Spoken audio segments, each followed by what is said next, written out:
Hi welcome back to my channel. ఈరోజు పచ్చి చేపల పులుసు ఎలా చేద్దాం చూద్దాం. ఫస్ట్ ఈ చేపల్ని వాష్ చేసుకున్నాం. ఇప్పుడు పచ్చి ఉల్లిపాయలు, తెల్లుల్లిపాయలు, టమాటాలు,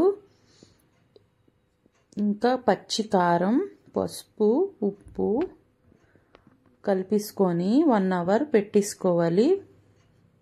ఇగో పచ్చి పులుసు కూడా, చింతపండు పులుసు ఎట్టుకొని 1 అవర్ అలా ఉంచేసుకొని తర్వాత స్టవ్ వెలిగించేసి స్లో మాత్రం చేయకూడదు, హై ఫ్లేమ్లోనే చేయాలి. ఏ వాటర్ పోయకూడదు. చింతపండు పులుసుతోనే ఇది పచ్చి చేపల పులుసు తయారవుతుంది. చాలా ఫాస్ట్గా తయారవుతుంది. ఊర్లో అయితే ఇలాగే చేస్తారు.